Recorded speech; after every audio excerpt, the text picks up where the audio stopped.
Tembo ndio anabakia kuwa mnyama mwenye nguvu zaidi duniani, ingawa simba ndo mnyama ambaye anaweza kudhuru kihatari zaidi, lakini tembo ni mnyama ambaye ukimkorofisha ni mnyama ambaye ana nguvu ajabu.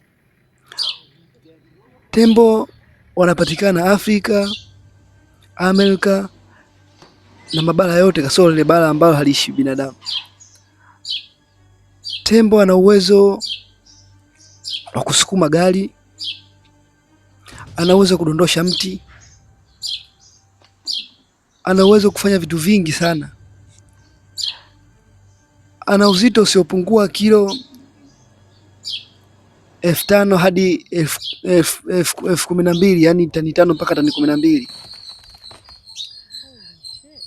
Tembo ni mnyama ambaye anaweza kaa mstaarabu, lakini hatari sana mara pale anapoamua kukuzuru. Tembo pia anaonekana katika matukio mbalimbali endapo akipita katika sehemu ya barabara na kuweza